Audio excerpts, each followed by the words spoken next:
Have you ever played a game so good, especially a free-to-play fan project, that you sit there and ask yourself, how is this even possible? How can a video game be so much fun, so ridiculously polished, so visually coherent and pleasing, all while costing absolutely nothing as a player? I've played dozens of fan games and ROM hacks over the years, and only one has consistently left me feeling that way each time I've picked it up.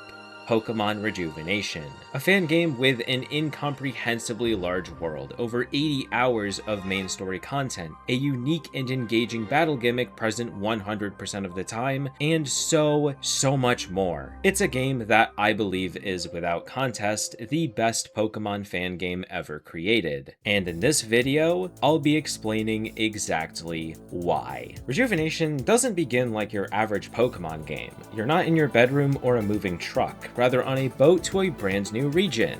A region with 18 gym leaders and 8 Elite Four members. But I'm already getting ahead of myself, as it's going to take you a while before even reaching the 8th gym leader that would normally mark the near end of your journey. What does make its debut from the get-go is the quote-unquote relationship system. Often while engaging conversation, you'll be offered a selection of dialogue choices that impact how said character will view you. The system is scored internally, yet most of the time there are ways you can visibly understand how positively or negatively someone reacted to your decision. This system doesn't entirely rely on dialogue options either, winning or losing specific battles, choosing to take one path over the other. There are a lot of things that can change what's said by a certain character, or even impact the choices they make in important situations. You will quite literally be using this system to protect your friends, to stop evildoers, to save the world. Or you can destroy it.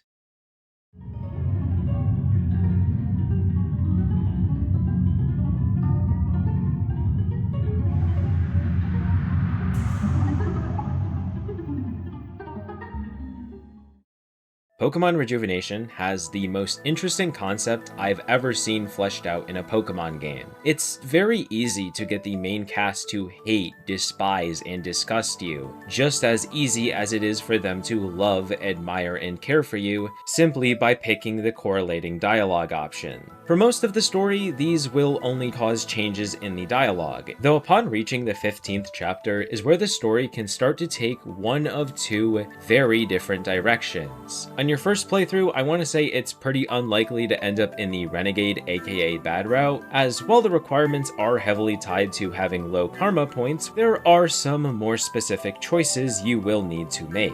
It just adds to the game's crazy replayability levels, which I will talk about more in depth later on. Something I do need to bring up about Rejuvenation's story is the characters, and the absurd number of them. I think the game does a good job balancing the cast despite its size, but I also think that from the perspective of the reader, no matter how perfect that balance may be, it's still going to be difficult understanding each and every one of them. One of my biggest quote-unquote criticisms of Rejuvenation, which I say that in heavy quotes because even I don't think that's the best word to use, is that I think enjoying the story to its fullest potential isn't something you can do with just one playthrough. And I'm not even accounting for the 2 routes I discussed earlier, more so just retroactively understanding the characters from a perspective that's not being bombarded with new information every 60 minutes. I think Rejuvenation's story is really good, easily one of the best told and written stories I've experienced in gaming. Even with the central cast alone, it pushes you to keep playing and to want more. But I also think that it's one that requires a lot of investment from the reader to really grasp.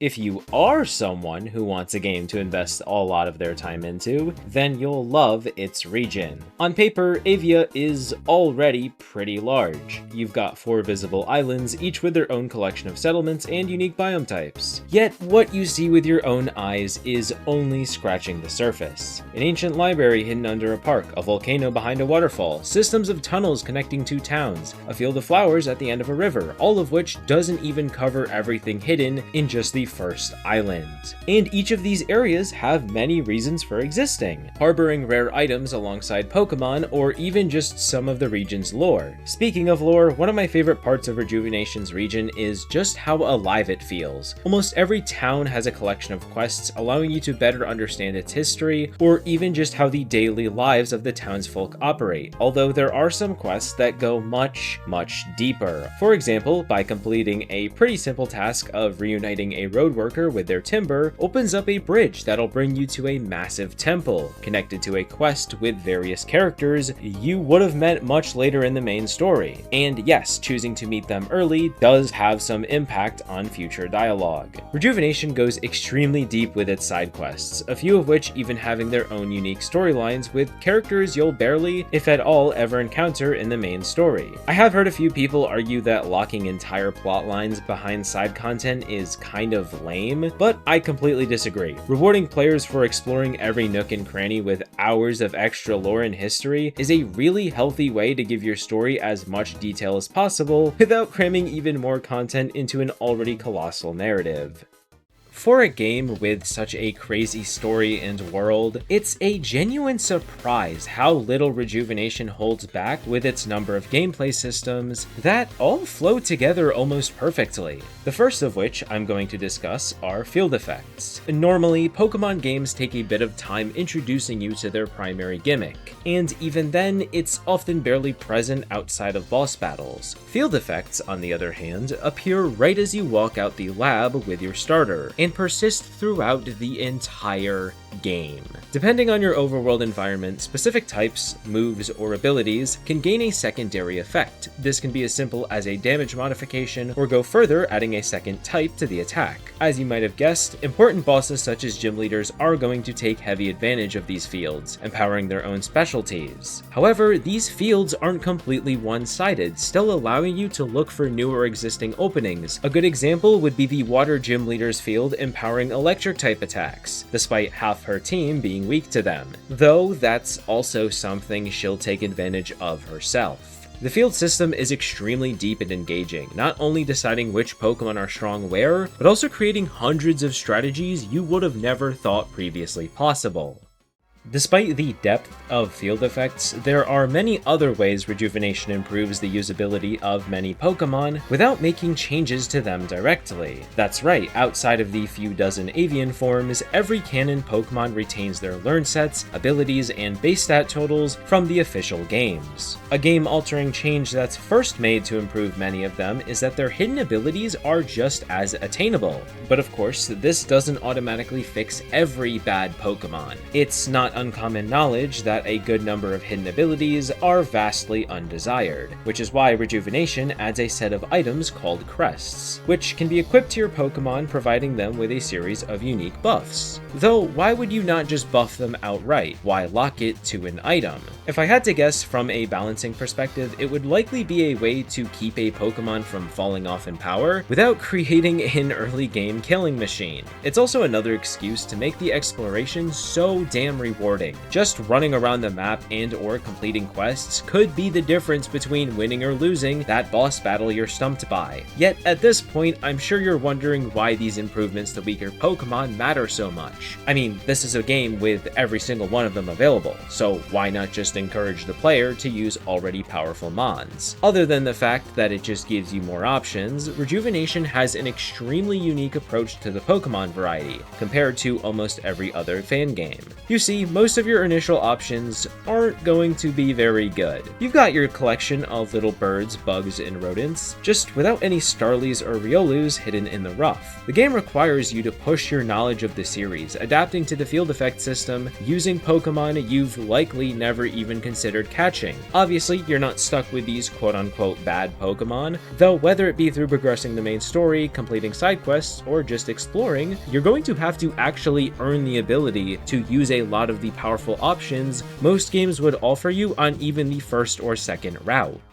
But what if you don't want to worry about any of that? What if you just want to experience the incredible story and massive world I praised so hard at the beginning of the video? Rejuvenation offers two different base difficulty levels: Classic, which is the mode I've been speaking from the perspective of the entire time, and heavily recommend to anyone who's been interested in the gameplay systems I've discussed, or Story mode, that nerfs the teams of bosses and lessens the effectiveness of fields, essentially creating an experience catered much more towards the people who would have preferred to focus on the story and world. But that's just scratching the surface. One of the more common pieces of criticism I've witnessed is that Rejuvenation is an incredibly grindy game, which, I'm sorry, as of the past few years, is completely wrong. Other than the fact that there are trainers to grind EXP from at almost any point in the game, there's also the password system, allowing you to customize how the game operates in many different ways. A few examples: you can disable damage rolls, enemy IVs, enemy EVs, make every Pokemon you obtain have perfect IVs, increase money gain, enable every grinding trainer to just hand you the EXP candies for free, skip the intro, skip the first 4 badges of the game.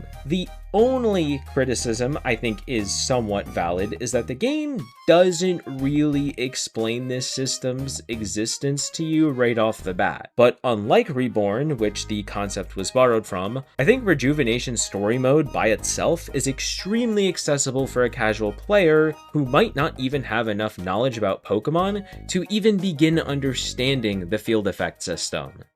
Okay, so the rest of this video is being written months later, after I unexpectedly received beta access to the new update. Yeah, I had always planned on dedicating this video to Rejuvenation as a whole, but since I got the test V14, why not just talk about everything in one video? And no, I won't be spoiling any of the new story content. First things first, improvements to New Game Plus. I'm gonna say right now, out of every game I've played that has a New Game Plus system, I think Rejuvenation wipes the floor with them, because it's not really a setting you enable manually, but rather a proactive system that reads the data of your previous save files, letting you skip puzzles if you've already completed them. Even if you drop the game like halfway through the current content of the last version, it still works. Next important thing that I probably should have started with, the game now has Gen 9 Pokemon. In fact, I'm pretty sure you can get most of the ZA Megas as well. I can't really confirm if they're all here, I have not 100%ed the new update. The content of a few existing story chapters have also received huge makeovers. Again, no spoilers, I'm not even going to show them on screen. I will say though,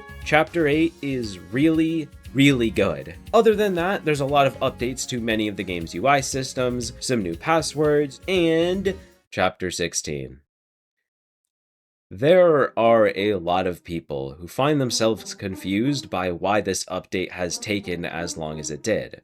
I feel the complete opposite. I cannot wrap my head around how everything this update includes, actually scratch that, disregarding anything outside of Chapter 16, I cannot fathom how this update only took 3 years. One of the creators said that this chapter has more content than that of most full-length Pokemon games. And being around since 2018, I'm very aware of the colossal updates they're capable of delivering. But this was absolutely insane. I have a lot of words regarding the details of the content itself, yet I didn't come here to spoil a single ounce of it. Having played this game for the first time 8 years ago, I felt extremely satisfied with what I was presented with. I also think this may be the only time I've ever shed a tear playing a Pokemon fan game.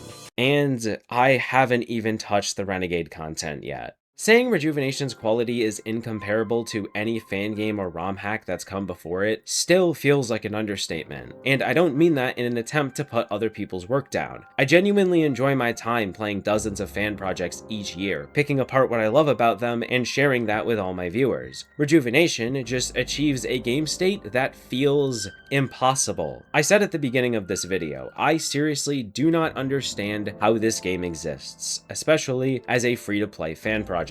The story is colossal, often complicated, yet it rewards you for paying attention and trying to understand each character. The world feels lived in, whether it be through the main plot, a side quest, or even just an NPC. Every location has something to tell you who or what was there before it. The combat is engaging, forcing you to adapt to new rules constantly, while still having access to the gimmicks in Pokemon you're already familiar with. There are 16 chapters in this game, and every single one of them feels unique and engaging finishing the playthrough. You will reach a certain point where you think, hey, I have 8 gym badges, I'm like halfway through the game. No, you aren't. You're maybe a quarter of the way through. This game has been in development for over 12 years, and having played it for over half that, I've watched every piece of content I originally played through be updated in ways I never would have imagined. This video has been one I've wanted to make ever since I first started my channel. I promised myself I would wait until I felt confident as a creator to finally deliver, and then I decided to just wait for the upcoming update. I did imagine myself talking about it for much longer, but I also didn't want to make a 40-minute video of me just bouncing from one part of the game to the next. Besides, I think you're far better off experiencing its magic on your own, or even with a friend, doing a playthrough alongside you.